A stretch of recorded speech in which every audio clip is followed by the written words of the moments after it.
lot of times we will only want to find for a place of refuge for your heart, for your own mind. When you encounter certain problem in your life, and you find that your life is so miserable, so unbearable, right? Full of dukkha, full of suffering. And then people will start to say, I want to go to the temple, I want to meditate, I want to do this and I want to do that. And when they are okay that time, they forget the whole thing. Oh, life is so good. And then doom again, and then they run to the temple again or go listen to Dhamma talk. Practicing Dhamma, calming of the mind, should be a part of our life. When we say part of our life, because why? Because nothing is more precious than your mind, than your own mental health.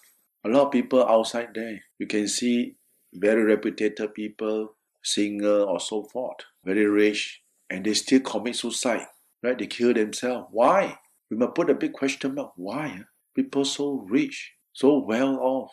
They should be the most happiest people on earth. But why do they commit suicide? Because they are the so-called a lot of problems that pops up in their life and they can't solve. You can name it, 1,001 things. You can name it. And because this mind is not trained, this mind is full of craving. It's just non-stop grabbing, one more. And because of that, it makes our mind, the mind is weighed down, pulled down by all this commitment externally, and thus losing all the mental energy, no time to rest.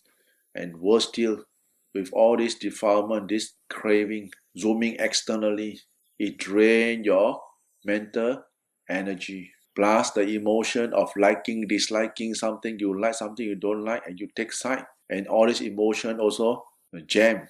We do not have to think clearly, drag you down again. Issue after issue. And when they cannot take it anymore, they kill themselves. They take their own life. There's a way out. Nowadays it's so easy because why? You have all this internet. And why people still resort to the kind of short-sighted solutions, unskillful solutions. Partly got to do with their own karma. Sometimes before help can come, arrive, they are gone already. So we must consider we have good karma. We have very good karma. We still know how to treasure our own life, treasure our own mind state. We want to train how to control our mind. And this is very, very important. Like for example, you can do chanting. When we talk about meditation, doesn't mean you sit there and close your eye. You can even do chanting, whole day, whole night chanting. Because when certain people, they just can't sit. And there are many methods to calm your mind. And chanting is one of the methods which is very easy.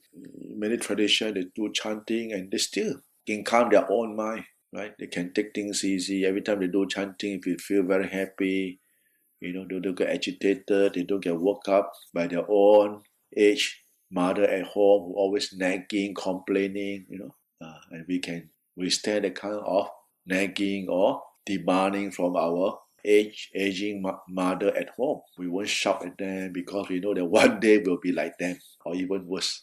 So it's fair that we develop a skill in how to handle our own mind and emotion first. And when we have developed the skillfulness in ourselves, so when we encounter any problem externally, we know how to solve. We know how to apply the element of patience, forbearance, kindness, compassion. We look at the problem like, okay, is how to find a solution to this problem.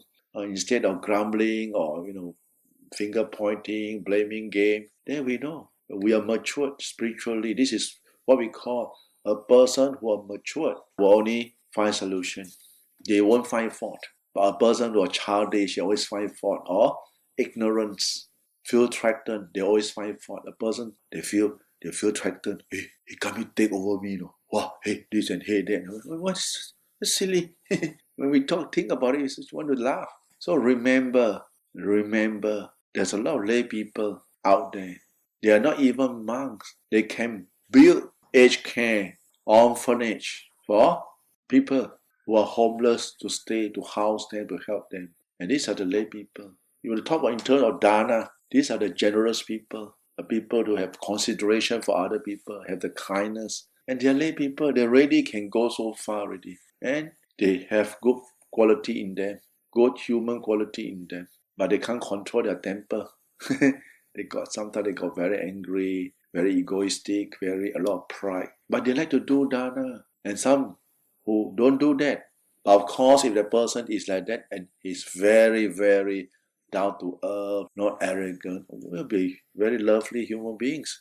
We like to mix around with these type of people, very kind, very compassionate, very understanding. Now, we want to have this type of people around. And we want to develop this kind of quality in ourselves also. Because why? Who want to be treated nastily? Nobody want that. So we must develop this kind of quality in ourselves. And especially to our own family people, our immediate parents, our children. We got to apply that. If we can't even do that to our own immediate family members, how to practice? We talk about practice, forget it. Bullshit. They thought that, I want to go Nibbana. What kind of Nibbana is that? Why I want to bring up this issue? Because we have devotees who are naive, very naive. They thought that by running away from problem, they can go Nibbana. They thought that, you got to meditate. Yeah, it's correct. You got to develop the mind. But developing of the mind doesn't mean you run away from problems.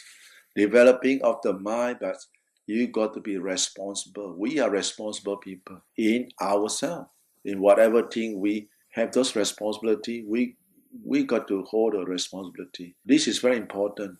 Unless exceptional case. If not, it's always good because why? There's a karmic effect that it will hit back every time. I saw a lot of people they practice and halfway they give up.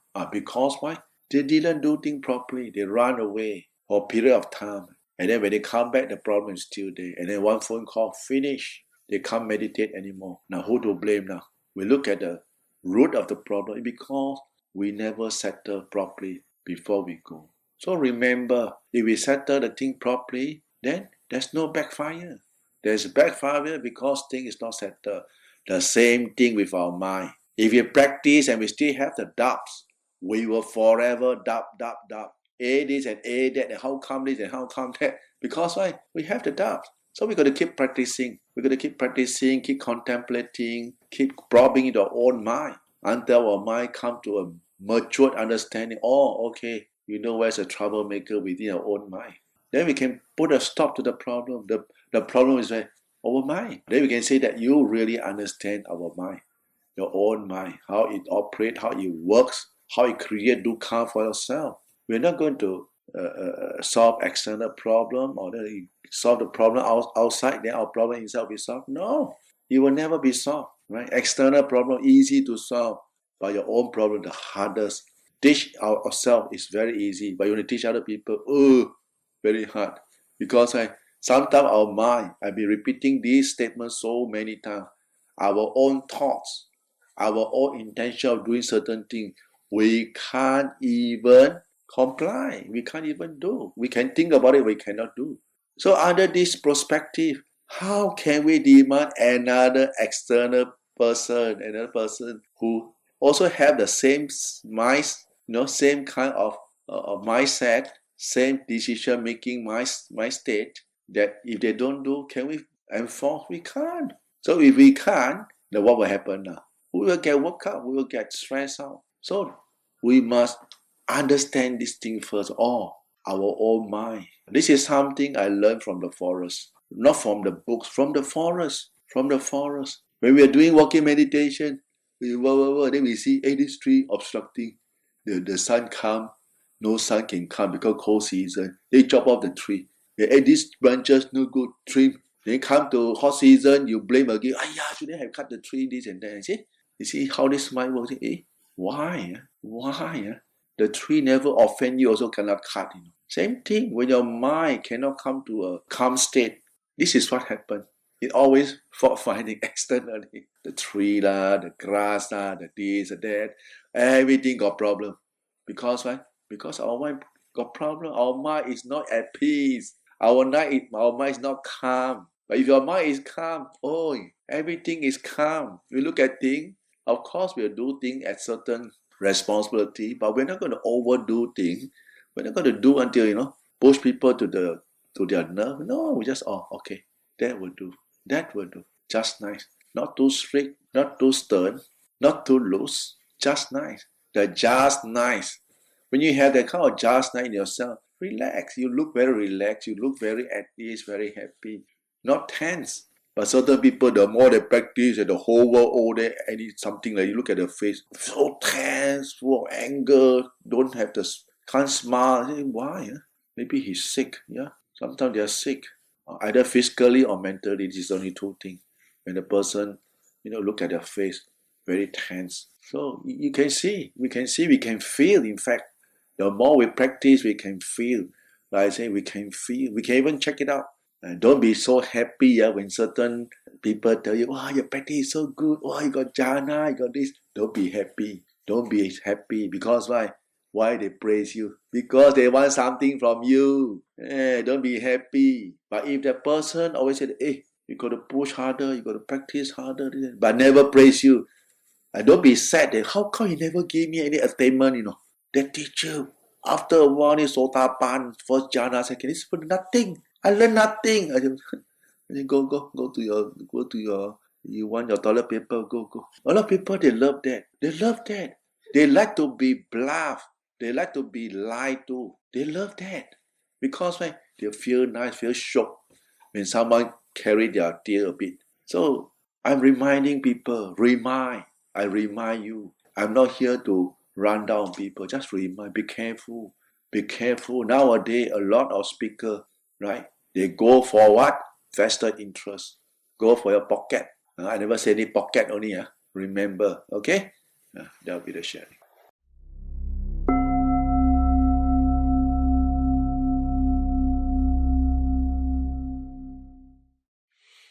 Oh, that's a good news. Ajahn Jeffrey Tanisaropiku, my teacher from Wameta, has accepted the invitation to Australia. So at first, I thought not to make him so tired, to break the trip in Asia. That means Thailand, Singapore, Malaysia, stop by, then come here. But he said that there will be even more tiring. So he said, no, just direct to Australia will do.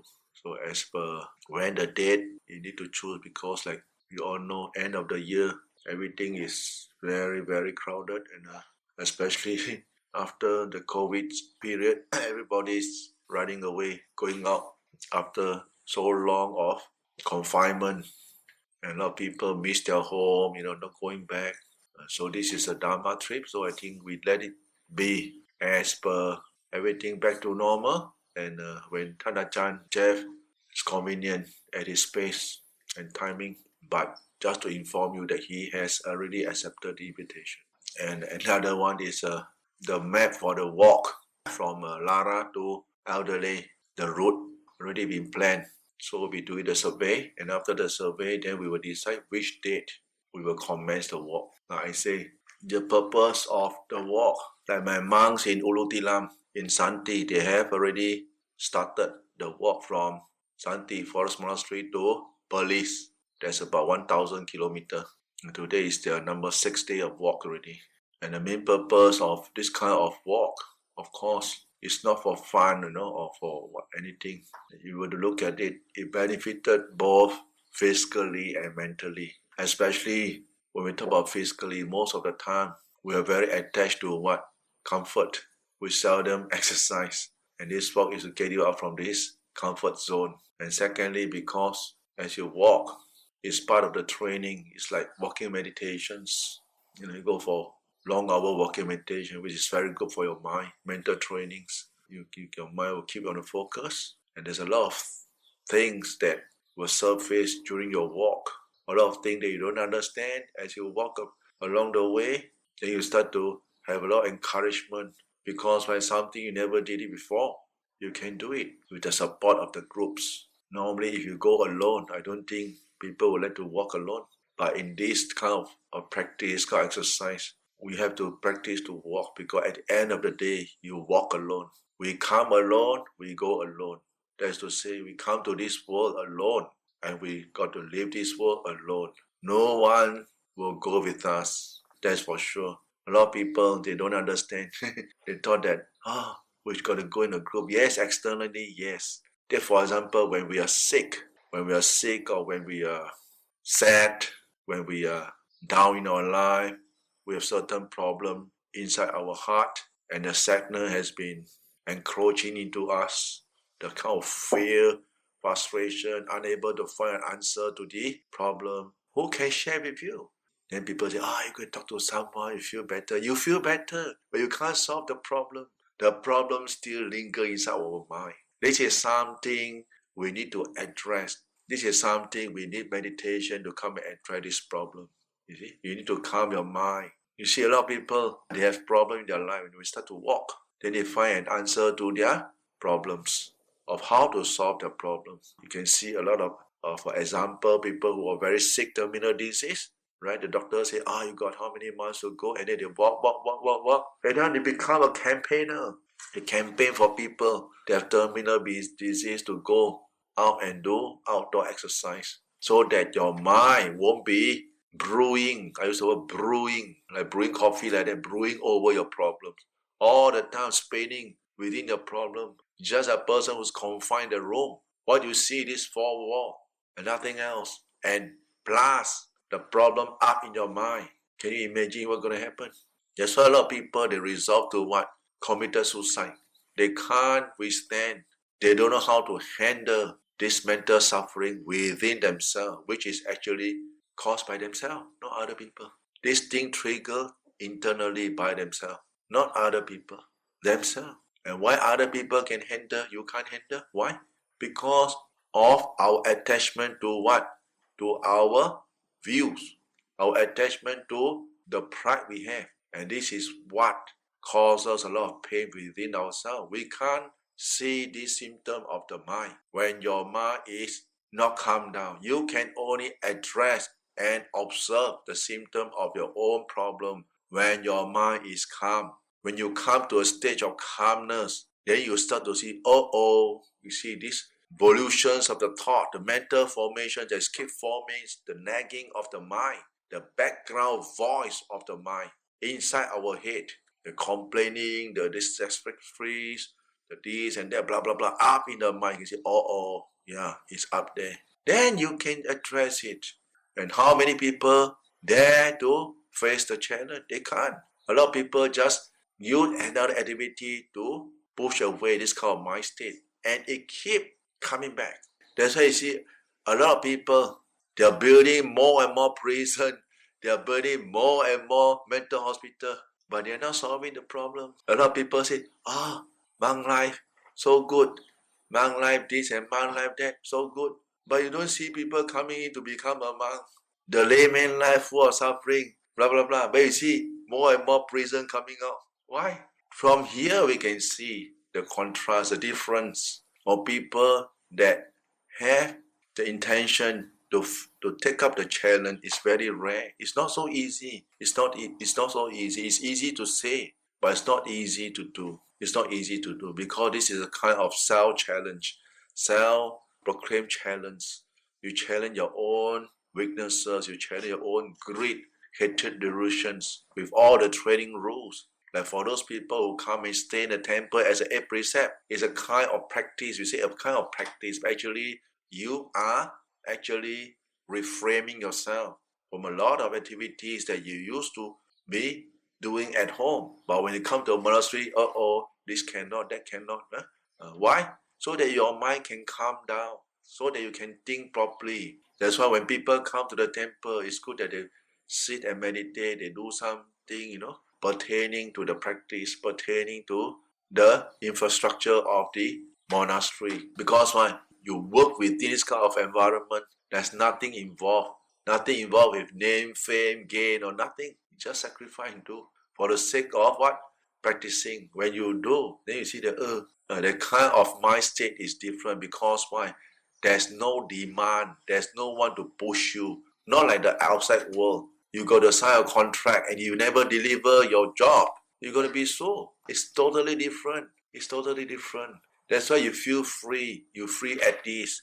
And that should be the way when you come to a monastery. You should feel very at ease, very free, no tension, no pressure. And that should be the way. You see, like someone tell me, how come I come to the temple?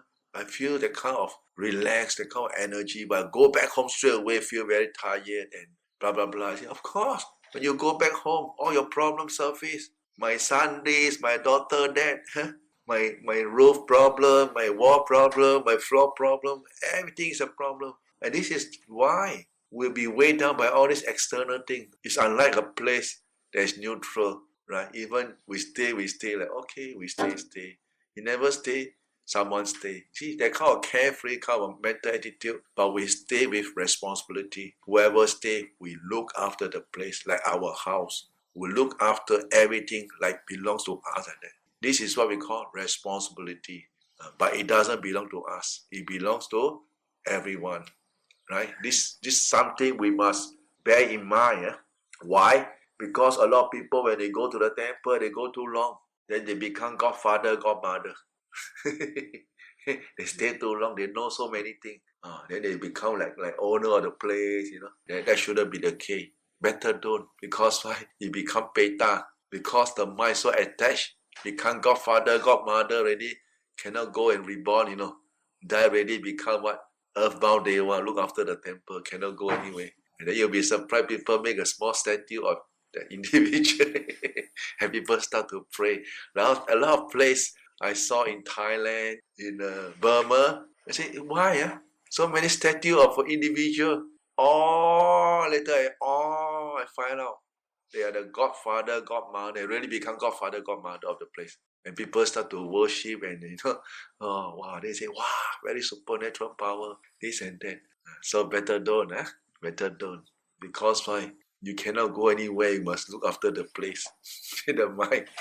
So it's better that you have a carefree heart, carefree mind. Go for the practice, get yourself, develop yourself, things that you haven't reached, things that you still haven't acquired. And this practice is mainly for our own welfare and happiness and nothing else, your own heart. That's why when they say you come alone into this world, you go alone. When you are sick, with all the money you have, with everything you have, all the relatives, no one can shoulder or no one can say that I give me 50% of your pain I absorb for you. No way, no one. You alone suffering. That's why talk about karma. It's so real. It's so real, so realistic. But a person who understand the Dhamma, who understand the nature of the law, will say, okay, never mind. Even though your body pain, let the body pain. What to do? Who asked you to commit all this bad karma in the past? But your mind is not pain. That is the most important thing. Okay? That will be the sharing for today.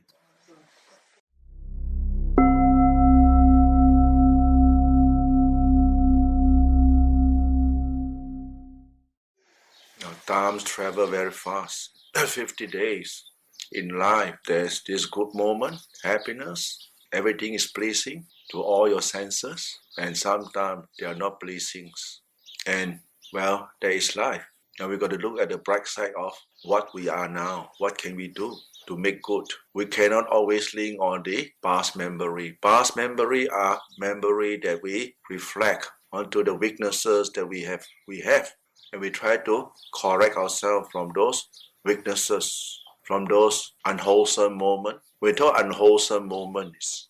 Sometimes we do some silly things, some unwholesome action or speech or certain thing we've done in our life, and it will cause us this kind of regret or remorseful state of mind. So we try to focus on right now, where we are now, how to make good. We are not perfect. Human beings are not perfect, but we try to follow the wise one, the wise people who know how to make their life more unique, more peaceful, how to be a good person. And these are the good quality for mankind which we should institute in ourselves. Because why? We have a next generation of people coming up. We're going to do something on the educational level. What we have been reflecting all this while is more of this, the needs we have. But a lot of things we have neglected, there is more on this moral values. And this is very important. This is the core of the whole human existence. Happiness and sadness lies here, the core of this morality. And most of the time, enjoy to the fullest, life is short. Why should we think about so much things? No, we got to think about it. We have to think about it. We got to consider things, the impact of certain actions that we do. Yeah, maybe not for us. We're at this age. How about our next generation? We got to think about it. We are not going to cover something that we already know. The storm is coming and the people behind going to suffer. So this preventive measure, what we call this, the restraint, is very important. Certain thing, yes, it's not so pleasing when we do it. But if we look at the long run of those restraints, we will come up in the later stage of our life. We'll be very glad that we have made the right decisions. For example, kindness, compassion, forgiving. Why we touch a simple thing, and yet a lot of people can't even perform. You can hear family members holding grudges or hate someone for aeons. Generation of people passed down to generation of people, repeating the whole same old things of how this is the same old story we listen. We want to laugh. Why they can't just forgive? Life move on. Why don't we develop some good quality in our mind? And this bad memory keeps surfacing in our mind. Who get burned? Who get hurt? All this dissatisfaction in our life. When it aroused in our mind, do we feel good? We don't feel good. We feel frustrated. We feel all this emotional defect in ourselves. And thus, it causes a lot of pain in our life. And we don't know how to find a way out. So it's very important. It's very important. We got to keep reminding ourselves of this good quality. Like what I remember I do advise in my last meeting, we met last meeting. I said, just repeat this thing. May I be well and happy, healthy and strong. Just keep reminding yourself, because at a certain stage, when you keep repeating yourself, may I be well and happy, then you start to question how to be well and happy when I'm having all this remorse in my mind. Then you should question further. Why are you latching to all this memory of the past? They say, yeah, but this and but that. But it's the past. It's not real. It's just a memory of the past. But we got to remind ourselves that, times will heal. And if we are able to do that, then slowly our mind will open up. You'll start to do a lot of reflections. We got to reflect. You got to reflect in order to correct ourselves. We cannot just read books and try to absorb the knowledge of the books that we will change. We will never change. You can only change if we start to reflect. Think about it. Go for a walk. Go for a stroll. And every time this kind of sadness, this kinds of thoughts arises in us, look at the thoughts, stay to this state, mental state. Go for a walk.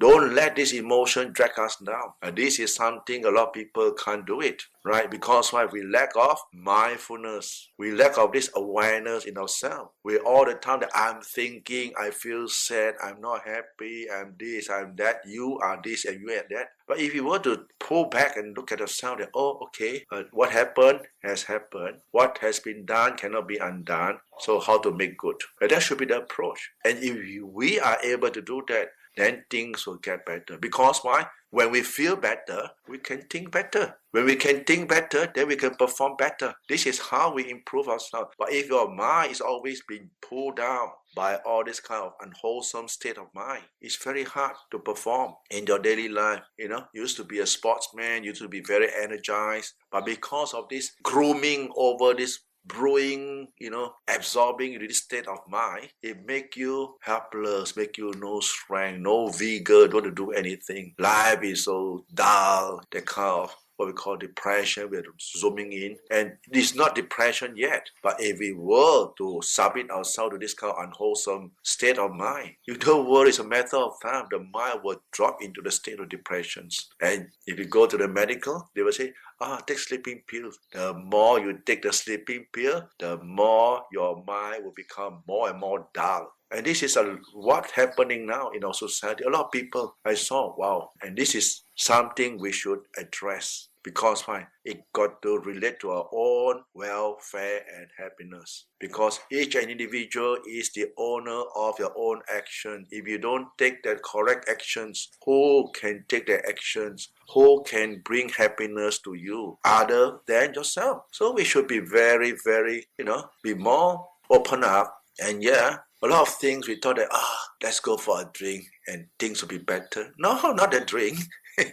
You need more calmness. You need to calm your mind. Because when the mind is calm, then you're able to reflect. If your mind is not calm, it's impossible to reflect. Impossible, totally impossible, right? You look at people out there, when you go to a pub, you think they talk about your problem? No, they talk rubbish. They talk about, let's go for this and let's go for this. More of external thing. But in the end, nothing is solved. You may get some high and forget by the sad moment, but when you're back to square one, the minute you open your eye, your problem is in front of you. And this is all mental state, my problem. So remember what happened. We got to find a way out. And the way out is to calm your mind. If you find how to calm, watch your breath, count your breath. Breathing in, breathing out, you count 1. Breathing in, breathing out, you count 2. And you keep counting, and try to make your breath as comfortable as possible. You can sit whatever position you're sitting, right? In a sofa,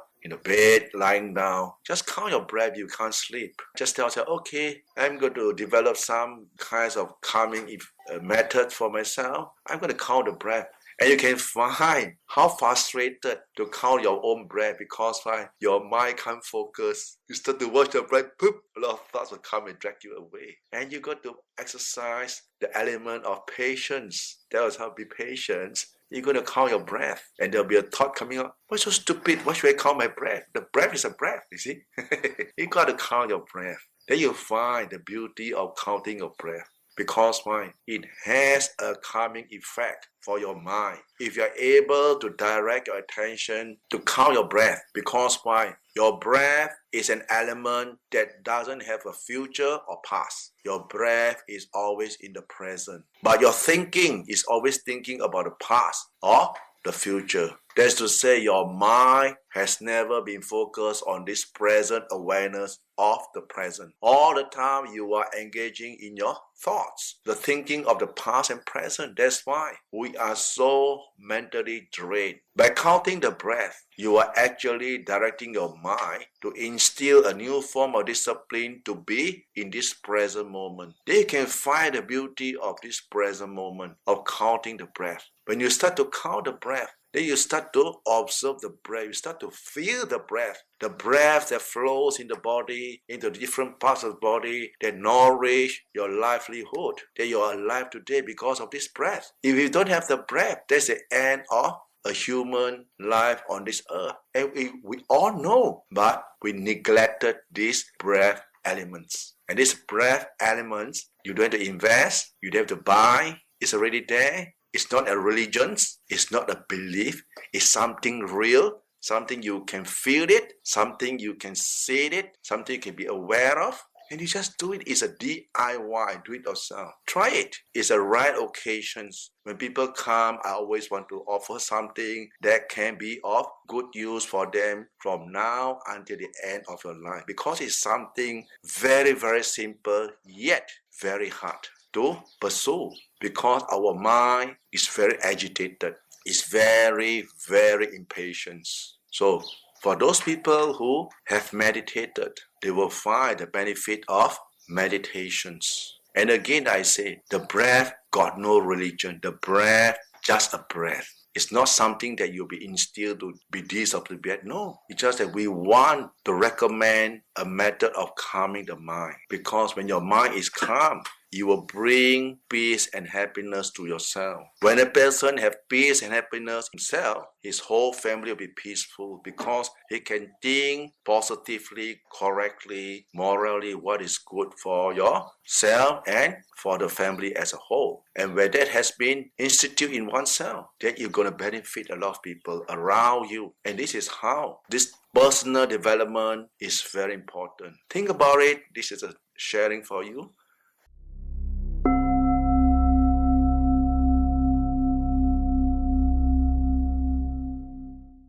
Yatha varivaha pura paripurenti sakarang Eva meva nito tina petana upakapatit Ichita badita dumha kipameva samichatu sape purentu sankapa Chanto panaraso yatha manicho diraso yatha ติโยวิวัชชันตุสัพพะโรโควินาศตุมาเตภวัตวันตรายโยสุขิติกายุโกภวะมิวะธนาสิเลสนิจังพุทธะปัจจายโนจัตตารโอธัมมาวัฏันติอา